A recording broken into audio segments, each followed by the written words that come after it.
Hello, everyone, and welcome to our webinar, Navigating the FDA Traceability Rule, Preparing for 2026 Compliance. I am Fabiola Negron, Director of Food Safety at Registrar Corp, and presenting today is Dr. Jennifer Cleveland McIntyre. Jennifer is a recognized food safety expert with leadership experience at the International Fresh Produce Association, Grocery Manufacturers Association, the Atchison Group, and the Institute of Food Technologists. She led FSMA 204 traceability pilots at IFT and TAG and earned a PhD in food safety from Rutgers University and a bachelor's in food science from the University of Delaware. She also authored Food Traceability from Binders to Blockchain. Next slide, please.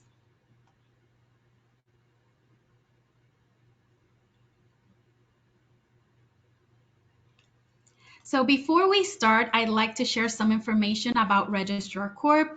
We may have assisted some of you by registering your facility with the FDA, reviewing your food safety plan or labels, or maybe we helped you petition a removal from Import Alert. Registrar Corp is the global leader in FDA regulatory compliance.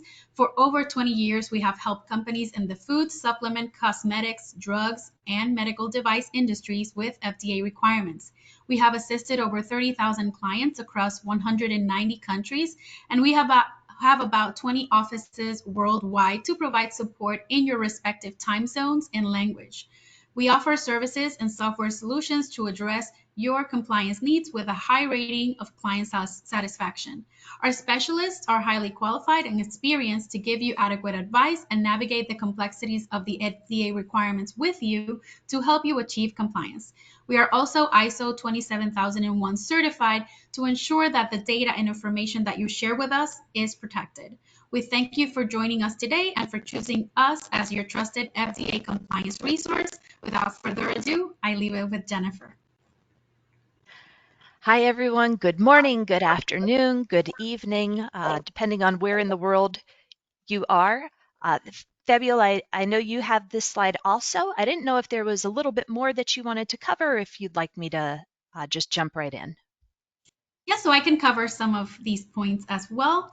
So as we mentioned, we may have already assisted some of you with some FDA requirements, but we also provide, besides registration requirements and import alert petition services, we have an array of services to help you with FCE registration for low acid canned foods and acidified foods, export certificates, submitting prior notices to the FDA, helping you acquire your DUNS with your FDA registrations.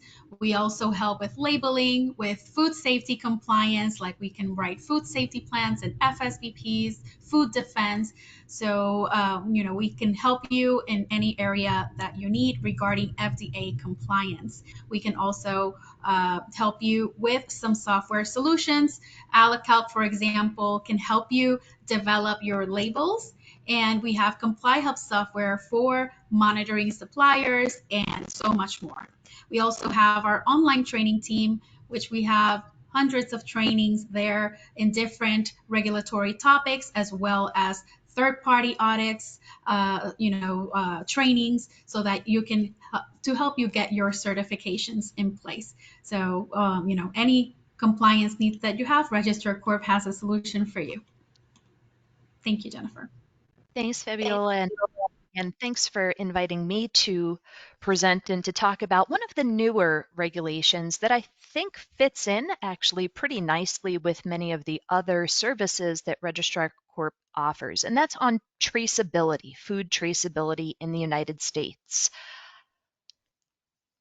A couple of key points and things that I want you to remember is that traceability is used for recalls and for outbreak investigations. And I'll talk a little bit about why I think it's really the outbreak investigations where this rule gives us, could really help aiding in those investigations. People do recalls more often than they would like.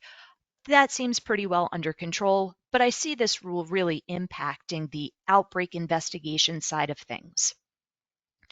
There are several data elements that are required to be captured with this rule, but two of them that I think are most important are the traceability lot code and the traceability lot code source. the facility, the location that actually assigned that traceability lot code. And we'll talk a little bit more about that. The new rule builds upon existing traceability requirements in the United States. So within the US, there is already what's referred to as a one up, one down, or one forward, one back traceability requirement, but that requirement does not apply to entities outside of the United States. This new rule that will go into effect in less than a year, 11 months, does apply to facilities and farms outside the United States that are providing food to US consumers. There are, in addition to the types of data that are required to be collected, requirements to have a traceability plan to explain your approach, your systems, and be able to provide the requested information on request to FDA in an electronic sortable spreadsheet. We'll talk about that. As I mentioned, there's 11 months until this rule really goes into effect.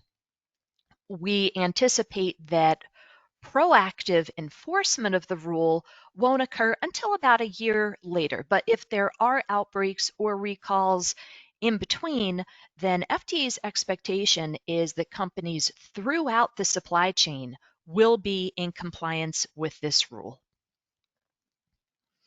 So let me talk a little bit about why this rule exists.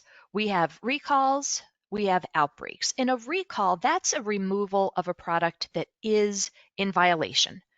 We have 3 classes of recalls in the United States, depending on the severity of the issue.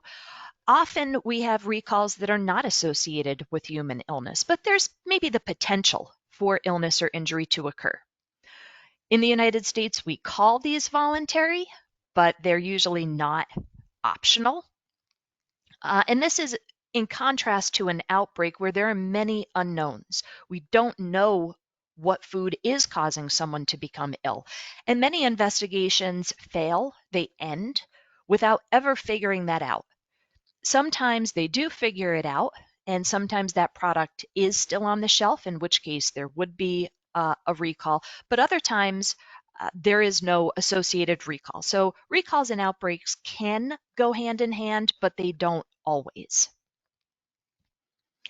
When there's an outbreak, some of the complexity is that it begins with people becoming ill. These people are asked by public health authorities, what did you eat in the week or so before you got sick? Where did you buy this food from? And the goal is to determine what is that violative product. This is the question, this is the problem that we're trying to solve in an outbreak investigation, learning what maybe needs to be recalled. We don't know that yet. So we start with the consumers, we figure out of all the different foods they ate, is there a specific product that we can focus in on? In the United States, at this point in an investigation, when there is a suspect food, the regulation, the authorities transition over to from people and talking to people and asking them questions to the food, looking at that suspect food and determining what stores, what restaurants did people shop at, did people eat at, moving through the supply chain through various distributors, redistributors, processors, back to ingredients. And if you look at this slide, and the investigation starts on the right-hand side, asking those stores, asking that restaurant for their records of the supply chain specific to this suspect product. Is it obvious what processor or what ingredient may be the cause of the issue? No, it takes a little bit of time. And FDA is working through numerous records, hundreds of records, trying to figure out what do all of these stores and restaurants and ill people, what do they have in common? What is that point of convergence? The product is often by that point gone because people already ate it. So all that remains are these records Today, these may be invoices, bills of lading, uh, information that's in warehouse management systems, ERP systems, trying to determine and link all of these records together through the supply chain. It's a very difficult and very time-consuming process. And this is, in large part, I believe, why the rule exists and the problem that the rule is trying to solve. Once the authorities can figure out what that food is, where it came from, uh, if it was an ingredient, if it was a processed product, a finished product, then they can work with the firm to determine where, uh, what was the production date, what was the line, what are the lot codes that we need to recall. And then the goal is to remove any product that may remain in the distribution system, pull it off the shelf so that consumers are not exposed to it anymore. So in recalls, the product still exists. We're looking to remove that product. In outbreaks, the product may exist or it may not, and we're really relying on those records. In recalls, we may not fully understand why an issue occurred, but we can scope it. We can scope the lot numbers, production dates. In outbreaks, that's exactly what we're trying to figure out. We do not have that information at first. Also, when a recall is done, it's initiated by the company, by the industry, whereas the outbreak investigation process is handled by the government and is driven by regulators. And when regulators are working with these records, first, we just have so many possibilities. There are so many stores that people shop at, so many restaurants they eat at. Each of those locations may be receiving products from a variety of suppliers and a variety of distributors who may get products from a variety of manufacturers who are working with a wide variety of ingredients. And so there's just this tremendous volume of possible sources of the problem.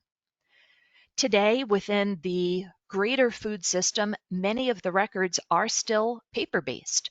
I'm seeing a transition to using software, to using electronic systems, but there is still a lot of paper, and sometimes paper is in between some of these electronic systems. Names change as products move through the supply chain. There are item numbers, SKUs, UPCs, lot numbers that change, and it's very confusing to try to track one product from a restaurant or a grocery store back to its origin. And sometimes some of the information to help track it is missing or it's incorrect. And so really these are the problems that regulators are trying to solve. This here is an example, a document that I gathered from a company, a really good progressive company. But as we were constructing a traceability exercise and they provided me with the information that they would provide with a regulator, this is an example. It is several years old at this point, and so maybe their systems have changed. But trying to determine from something like this, what are the numbers that I, as a fake regulator, a fake government person, what should I pay attention to?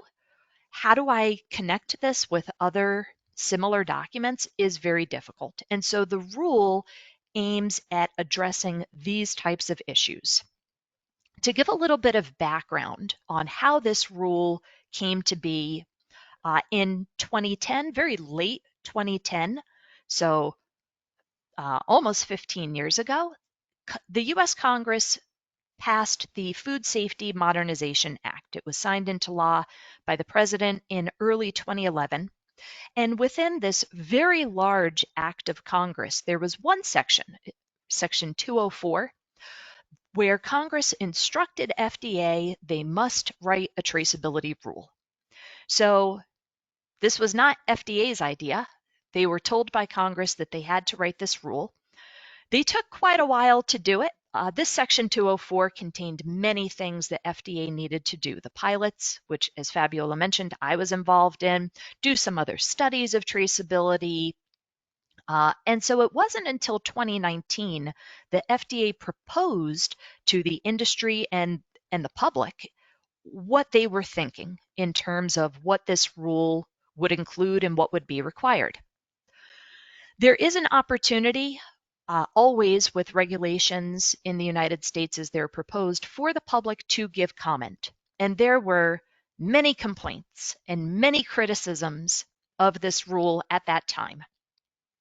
The public has a way, anyone in the world can comment on these regulations. So companies, trade associations, other governments outside of the United States could give FDA feedback on how this proposed rule, if it was finalized, would impact them for good or for bad. Things that people liked, things that people didn't. And it took until 2022 for FDA to consider all of these comments, all of this feedback, and then finalize the rule. FDA gave companies about 3 years to come into compliance. That's what takes us to the January of 2026 date. And in addition to the rule itself, what you must do, FDA has also developed a lot of guidance, a lot of resources to help people really understand what FDA is requiring and look at some tips and best practices in how to do it and how to interpret some of these requirements. And at the end of this presentation, I'll share a number of the resources that at this point have gotten there's so many that FDA developed a video of how to navigate all the resources that they have to help support the rule. Many of these resources are available in multiple languages as well. So the basics of the rule. The regulation is called requirement for certain foods, and the regulation is limited to foods that are on what FDA calls the food traceability list. I'll show that in a moment. It also applies to any foods containing foods on the food traceability list that are being used as ingredients. And so, although at first glance the list looks small and manageable, when you think about the ingredients side, it really becomes quite large. Now, customers we have seen in the United States, several of the major buyers have said food safety issues can happen anywhere. Well, we don't feel that it's appropriate to have these robust traceability records only for some foods and not for others. We want this for all foods. Those buyers probably also don't want to have two different systems of receiving foods and two different systems of data capture. And so many have said they want the requirements essentially to be used for all of their customers for all of the products. The rule requires the capture and sharing of what are called key data elements at various points in the supply chain where various things are happening and changing, and those are referred to as the critical tracking events. I'll show those in a moment. As I noted earlier, many of them are things you've already captured, but the two that are most important for this outbreak investigation and for recalls, and that seem to be the most difficult for companies to figure out in terms of compliance, are the traceability lot code and the traceability lot code source.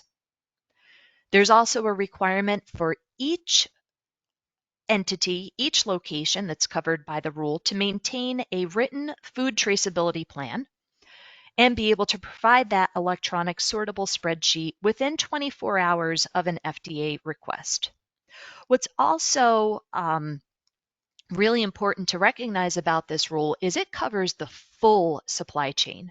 For those foods that are on the food traceability list or contain them as ingredients, this spans from farms to manufacturers out to the actual restaurants, grocery stores, hospitals, schools, everyone in the supply chain, regardless of where in the world they are. So especially for imported foods, it would apply to foods that are produced outside the United States, grown outside the United States, but are then going to be sent to the United States. Here's that list of foods on the food traceability list. You'll see many produce items. You'll also see many types of seafood, finfish, crustaceans, mollusks, and a wide variety of cheeses, even though it appears as only one box. It is all cheeses other than hard cheeses, shell eggs, and then we have nut butters, peanut butter, almond butter, and the nut butters is one that is often used as ingredients. Some of these foods have notes, qualifiers to them. They're labeled as fresh, especially on the produce side. And this shows that if these foods are used as ingredients in thermally processed foods, or if they're dehydrated or frozen, then they're no longer on the list. They're only on the list in fresh form. Others, like the crustaceans, whether fresh or frozen, they are on the list. And so FDA on their website provides much more detail in what's included and what's excluded for each of these boxes, for each of these items shown here. But remember that the ingredients, the use of these foods as ingredients really makes the list much broader than it would appear. I want to focus for this talk on 3 of those critical tracking events where the key data elements need to be captured and also need to be shared. I'll focus on receiving and shipping, which are kind of go together, and also transformation. So transformation is the manufacturing of a product. It also includes repacking of products. Of these 3, the transformation is the only one where that traceability lot code can be changed because you are creating a new product. And one of the biggest changes I see with this rule is the requirement that if you are not transforming that product, that lot number traceability lot code does not change. And it is the restaurant, it is the store in the United States that needs to know what lot numbers they have received as assigned by that manufacturer. The goal is really shown here at the bottom for FDA to be able to go to the store or the restaurant, and that store knows the traceability lot code and the traceability lot code source. So the FDA can skip all of that middle of that very messy slide that I showed earlier and get right back to whether it's the processor, manufacturer, or the initial packer and the grower that may have produced the product that is causing illness. And so farms are required to have a farm map with their GPS coordinates. Harvesters must capture key data elements, coolers as well. It's that initial packer, or for seafood, the first land-based receiver that can assign a traceability lot code, and then those manufacturers through transformation also can assign a traceability lot code. FDA wants to know at the point that they show up at the store, who do they really need to call? And so having that traceability lot code source is important for them. And so the ability to distinguish, you may have 2 facilities, 2 manufacturing locations that are producing the same exact product. At the store level, at the restaurant level, FDA wants to be able to know which location, what source produced this product that the store had in the time frame when someone would have eaten it and then become ill. For private label, for co-packers, co-manufacturers, FDA wants to know not just the brand of the product, but what location actually produced that product. And they don't want to have to make many phone calls and go through many records to discover that it was not a facility owned by the brand. It was a co-pack location. They want to have a direct line getting back to that processor or that grower, depending on the type of product. FDA has on their website, this is a screenshot from their website, a fantastic resource, I think, with all of the key data elements that are associated with each of the critical tracking events. So you see at the top, we have the tabs that reflect the different critical tracking events, and one or more may apply to you. So if you are a manufacturer, then it's probably the receiving of ingredients, the transformation of those ingredients to a finished product, and the shipping that would apply to you. So you would go to all three of those tabs and see for each of those critical tracking events, what are the key data elements that you need to capture and record, but also that you need to share, especially when you're shipping the product. So the information you should expect to receive from your suppliers and that you would need to share with your customers. Many of the key data elements are, you're probably collecting them today.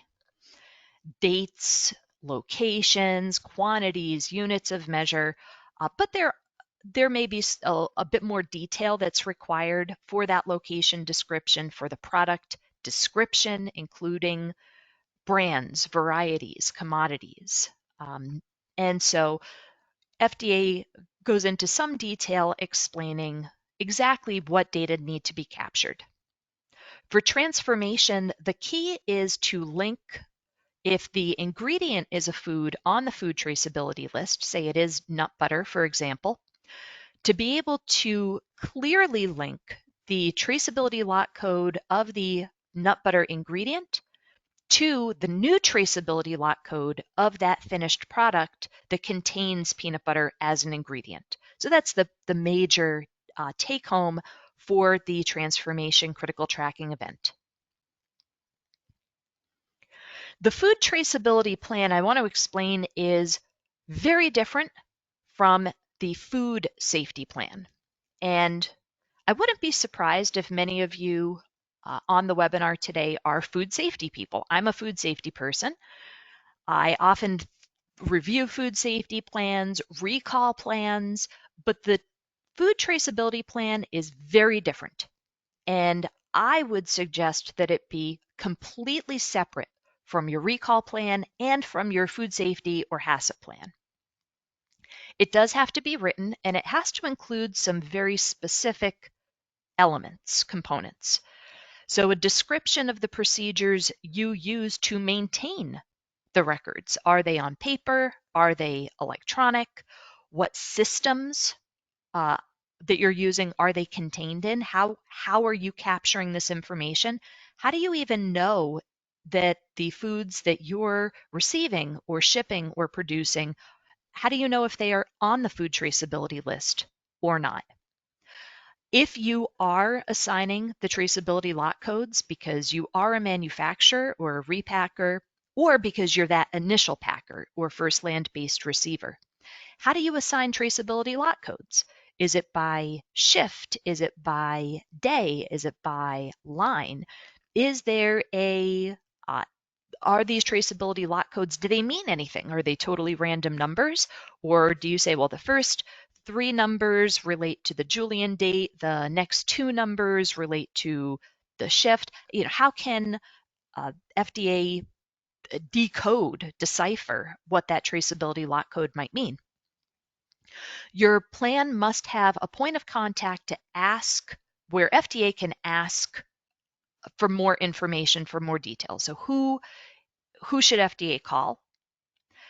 There is a requirement to update the plan as needed and to keep that plan to keep an older version of the plan for at least 2 years after you make an update. I want to do a very quick comparison between the one up, one down regulation that exists in the United States today and this traceability rule that comes from FSMA 204. The dates you can see were about 20 years apart. The one up, one down regulation will remain in effect in the United States, but it really doesn't address entities outside of the United States. The new regulation does. This is where the new regulation is bigger and broader. I also want to briefly mention the relationship with the Foreign Supplier Verification Program. And if you are exporting to the United States, you may know that your importer may be under the requirements of the Foreign Supplier Verification Program. And your importer may be asking you for some food safety information, your hazard analysis, your audits, in order for them to meet their regulatory requirement as the FSVP importer. Again, for the purpose of the traceability rule, I think consider the Foreign Supplier Verification Program separate. FSVP defines supplier as the manufacturer or grower, whereas in the traceability rule, it's looking at every point where that food was located through the supply chain. So it includes distributors, it includes warehouses. So the traceability rule um, is looking for that chain of custody, is a term that's often used, whereas FSVP goes only to really the manufacturer or processor. Also, on the US side of things, the FSVP importer, it's possible that they are a broker. They don't actually physically touch the food, take possession of the food. In this traceability rule, again, it's about chain of custody. So it is about the location where that food was as it moved from point to point in the supply chain, regardless of who owns the food. FSVP requires the FSVP importer's DUNS number at entry, whereas the traceability rule really, the number of greatest interest is the traceability lot code, and then the identification of the traceability lot code source for each lot, for each shipment that is being received, transferred. A couple of other differences between the one up, one down older rule and now this new rule, both of them have a requirement to respond to FDA within 24 hours of a request. In the one up, one down, and part of the deficiency of that rule and why I believe we have a new rule is because your response, you could just give them a box of paper. Now, with the new rule, the data need to be organized and the data, with very few exceptions, need to be digital. It needs to be in an electronic sortable spreadsheet. This enables FDA to analyze the data, to look at the data much more easily, and I think it will really help on the investigation side of things and speeding that up. My observation is that although in the US we have had a traceability rule for over 20 years, it's not really been actively enforced. Legally it's a rule, but I'm not aware of many instances except for one where a company really got in trouble for not complying with the rule. For this new rule, the way that enforcement will happen is to be determined. I can't say what's going to happen, but FDA has signaled that they will be kind, that they will not be very harsh, especially in the beginning, as people are still trying to understand what the rule requires. A couple of questions that I often get, and I see we have many questions that have already come in. Does this rule require that those key data elements are always digital? Do I have to use software? Does everything have to be electronic? The answer is no. You do have to have an electronic sortable spreadsheet, but that is only when FDA asks for very specific data, and they would probably give you an idea of the product description, the dates that they were interested in to help you determine which data you need to pull into that electronic sortable spreadsheet.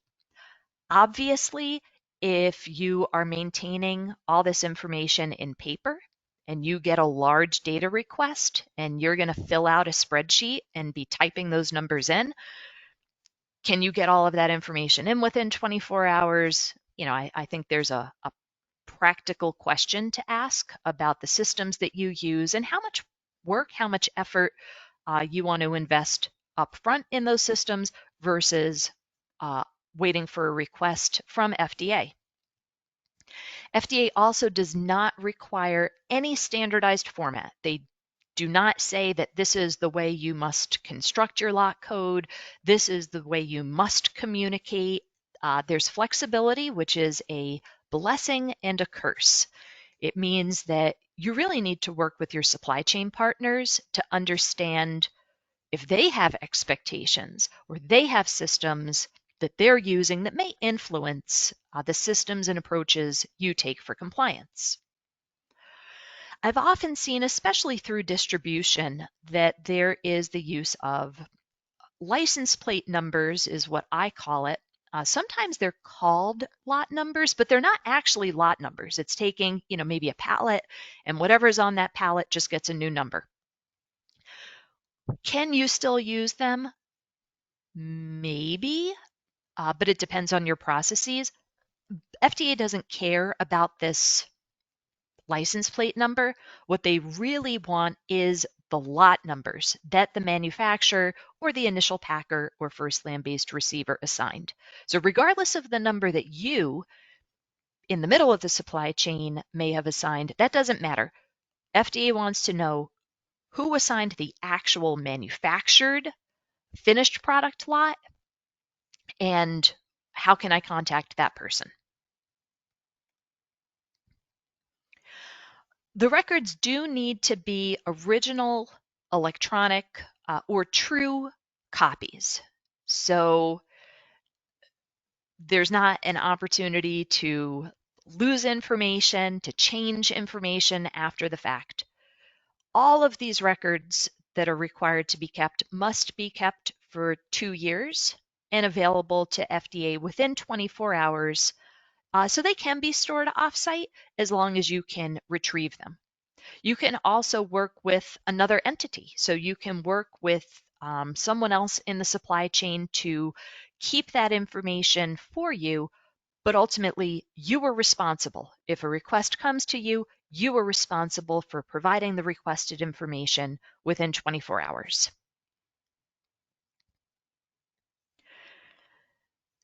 So to summarize the idea of this rule, it's really about keeping and sharing the key data elements, especially that traceability lot code and the traceability lot code source, having a traceability plan, and working with supply chain partners. I often hear companies say, I have great traceability. I can do my mock recall in 4 hours, 20 minutes.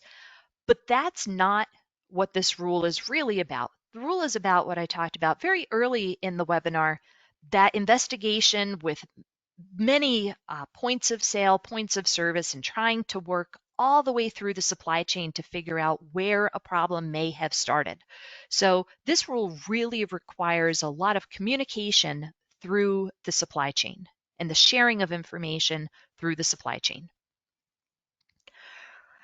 Here's a summary of the resources that FDA has available. This is taken from a slide that FDA put together. So there's the rule itself, and there's something called the preamble to the rule. It's actually the beginning of the rule, and it is the beginning of the document, and it is the bulk of the number of pages.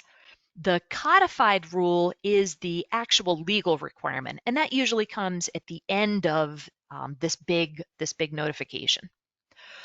There's a web page for the rule itself. There's a web page for the food traceability list and an explanation of how products got on the list and why some others are not on the list, which can change, and I anticipate the list will change over time. FDA has frequently asked questions. They have resources for smaller companies. I did not mention that there are some pretty limited exemptions in this rule, but there's a tool that you can use to see if an exemption might apply to you. It's usually based on size. There are also templates for the electronic sortable spreadsheet. I recommend the Excel version, not the PDF. Again, available in several different languages, and template food traceability plans. At this point, only for farms, sprouting operations, and restaurants. But you can see the structure of the plan, and it should be pretty clear what FDA is looking for in that plan. There are also many supply chain examples that FDA has developed to show you how this rule would be implemented through a supply chain depending on the type of product. So there's some for produce, some for seafood, some for cheese, and then there are a couple of others. FDA has at the bottom right of the slide a technical assistance network where if you have a question, you can fill out a form. There is a word limit, a character limit on your question. It does take a while to get a response back from FDA. So if you have a question, submit it sooner rather than later. And to summarize what the future looks like, the rule is final. It is set to have a compliance date of January of 2026, with FDA doing inspections, enforcing the rule on a routine basis around 2027. But again, if you're involved in an investigation, whether it's a recall or an outbreak, between January of 2026 and before that 2027 inspection date, you do still need to show compliance. FDA recognizes that there are many practical challenges with implementing this rule and has talked to the breadth of the industry to really understand what those challenges are and see how, as a community, we can work together to address them. Within the US Congress, there has been legislation introduced to make some adjustments. In the last Congress, that did not happen. There have been within Congress some ways to try to impact FDA's funding to implement this rule and tie it to some additional programs FDA would need to conduct. But the future there is very, very uncertain. And so I think, especially seeing how excited some buyers and some customers are about this rule, I think it's prudent to anticipate that this topic is not going away, and the requirements, whether mandated by FDA or mandated by customers, the requirements are probably not going to go away. There's a group called the Food Safety Preventive Controls Alliance that has developed many of the trainings with FDA for preventive controls rule, for foreign supplier verification. I know Registrar Corp offers most of these trainings, and there is a training that's being developed specific to this rule. I'm part of the group that's developing that training. I'm hoping that it's out in the late spring, early summer of 2025, so just a few months from now. The rule does not require that you take this training, but if you do take the training, you'll still get a certificate, and I think that it provides some useful examples. So know that in addition to the FDA resources, there will be some other types of training that will be made available. So things to do right now. Understand where you are and how this rule might apply to you. So do you have foods that are on the food traceability list, or are your customers asking for it? What are your physical processes for tracking and tracing food? What are the systems that you're using today? Software systems, paper-based systems. Identify where there might be gaps compared to what the rule would require and prioritize them. If you find that you have many gaps, then think about why this rule exists and try to meet the intent of the rule, and just continuous improvement, keep doing better. Definitely feel free to ask for help. This is a complicated rule that impacts so many companies in the supply chain. Working together, understanding how others are approaching the rule, understanding systems that work, I think can be very useful. And you may find that it would be advantageous for you to upgrade your systems, but in many cases, you may find that you have minimal gaps and you can actually achieve this. With that, I will end my talk, and I again see that there are many questions. Fabiola's contact information is here. Reach out to her as an excellent resource. And Fabiola, do you want to chime in a little bit about what Registrar Corp is doing right now to help your clients and others in the supply chain understand and meet the requirements of this rule? Yeah, so right now we are educating our clients on these requirements, helping them assess, the applicability to their business, to their products, to their operations. So that is the extent of our help right now. Everybody is just trying to figure out, do I need to meet this requirement? Does it apply to me? What type of documentation should I keep? So we are more than happy to guide you through that process and give you the information that you need. Fantastic. Well, I think with that, I will stop sharing my screen and we'll start taking a look at the many, many questions that have come in. And I kind of doubt that we'll be able to cover all of them, but let's take a look and see if there are some themes to these questions. Yeah, so one that I see is that yes, this is going to be recorded and shared with all of you at the end. So following the webinar, you should receive an email. Just give us a little time, but you will receive a link to the recording.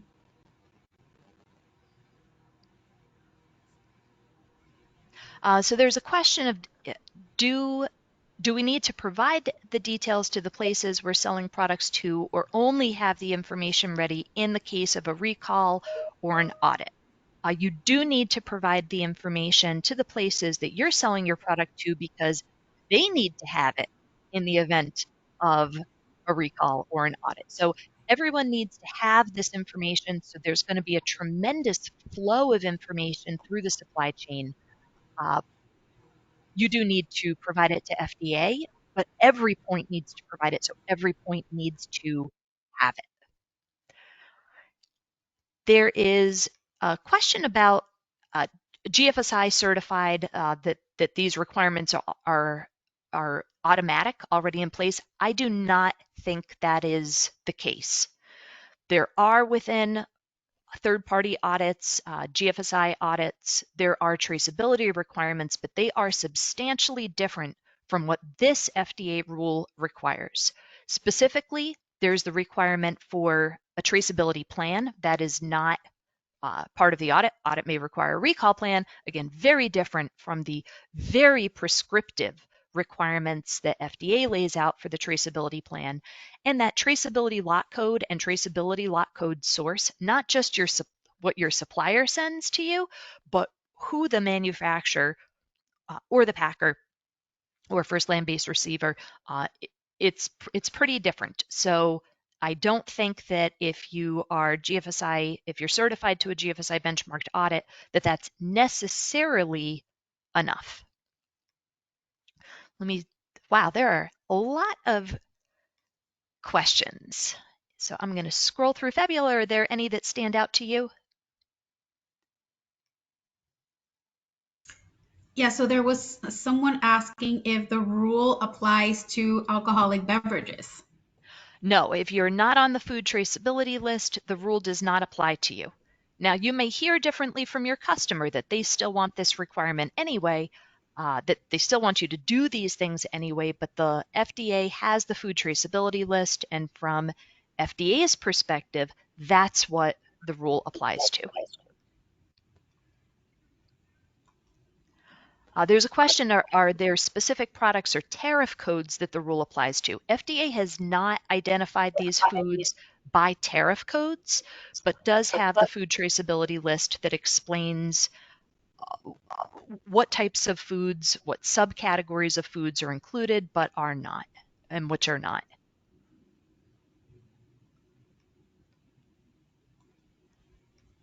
Fabulous. I'm looking, I would invite you to also chime in if there are ones that you're seeing. Yes, so I see also related to the to certifications, if being GFSI certified will replace meeting that requirement. No. FDA requirements are the law. They have the legal authority to take actions if you're not compliant.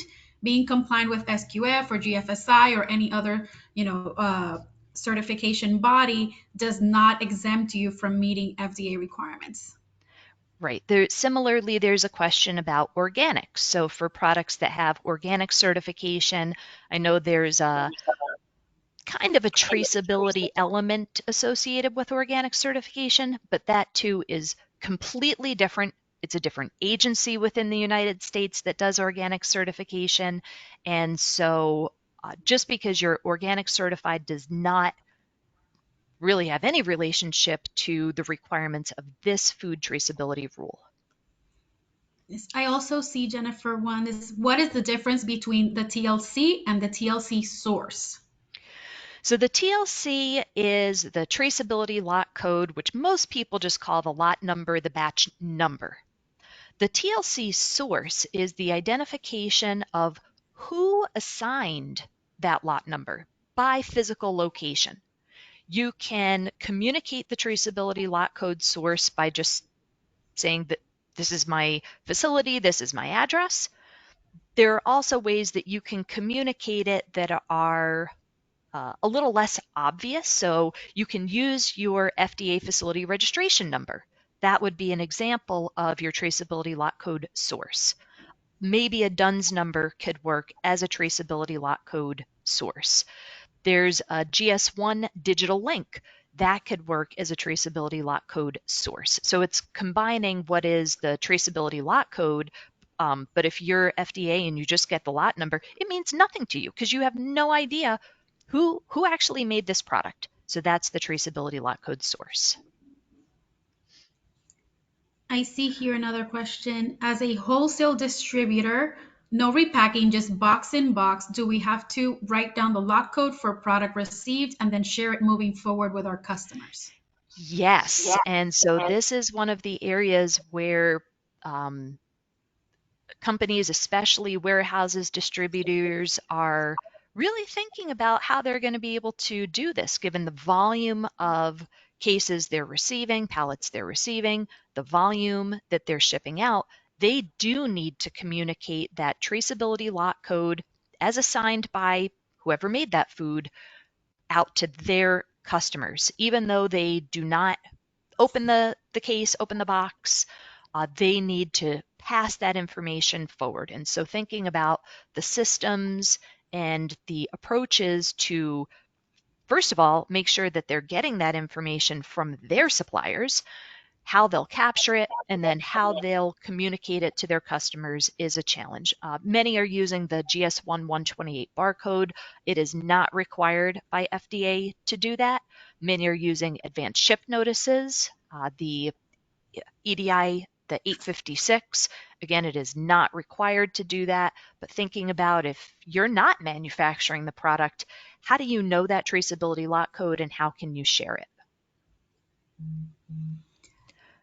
I see this is a good question too. Is in our industry, we give a lot number in each reception of raw material. Then, if we need to repack that lot, we give a new lot number to identify with letters at the end of the lot number so we can trace with this new lot. Uh, with this new lot, the original lot. Does this work for the FDA? So there are kind of two pieces to the question. If you are repacking and you're actually um, if the product is exposed during your repacking, then yes, you apply a new lot, you become the traceability lot code source. But in terms of that raw material that you were repacking, you need to link your new traceability lot code with their lot code for the raw material. So upon receipt, you can't assign it a new internal lot code. When you're repacking, you can because now you're transforming the product. But upon receipt, you need to know the manufacturer of that, say, ingredient. You need to know their traceability lot code. I see a similar question Does the rule only apply to final products? If you're an ingredient supplier, does it apply to you? It does apply to the ingredient supplier if that food is on the food traceability list. So if your ingredient is peanut butter, if your ingredient is cheese and it's going to be used by someone else to make a finished product, uh, you this rule still applies to you if the food is on the list. Okay, let's see. Does this apply to trucking companies? No. If you were within the United States, then the one up, one down does apply to carriers. If you were but outside the United States, that rule, one up, one down, does not apply. The new rule applies only to those permanent locations where the food is going to be. So distributors, like their warehouses, manufacturing locations, it does not apply to transportation. And does the rule apply to human food and pet food? It applies to foods that are on the food traceability list. I'm trying to think if there are any of those ingredients that are used in pet food. And I guess some of them could be used in pet food. But I don't Yeah, I don't think it applies to pet food. It I applies didn't only to human foods. think the intention is human food, but that's a question I do want to double check. Yeah. That's a good question. Let's see. If a restaurant buys ingredients from a grocery store, does it need to comply? Yes, but there are some modified requirements for that. Basically, you just need to keep the receipt. It's not reasonable. I think everyone realizes it's not reasonable to go to the grocery store and get all this detailed information. Keeping the receipt is deemed by FDA to be adequate, and I'm sure I know that's one of FDA's frequently asked questions, so you can look and get their take on that.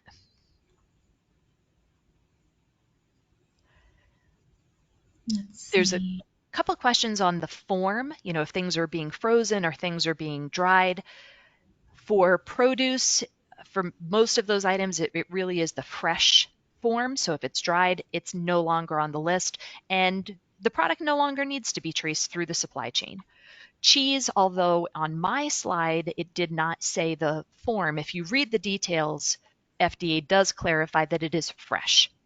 And so if you are freezing the cheese, it's going to be like a frozen pizza or a frozen lasagna, then no, it is that food is not considered to be on the food traceability list. Does the lot code need to meet a specific format? No, it does not. So companies continue to have flexibility to assign their lot code however they wish to do so. All right, let's just do one more. Let's see.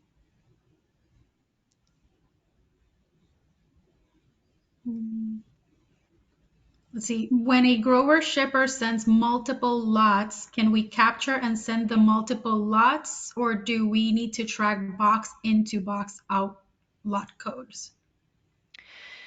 When a grower sends multiple lots, say there are 10 cases and each case is a different lot number, you do need to track which of your customers received which lot number as assigned by the grower. So as you're sending shipping products out, you would have maybe one customer has received 5 of those different lot codes, whether at the case level, whether at the pallet level, whether at the individual unit level, you need to be able to track and trace by traceability lot code. All right. Well, our time is up for today. Thank you so much, Jennifer. So glad to have you, and thank you for sharing your knowledge with us.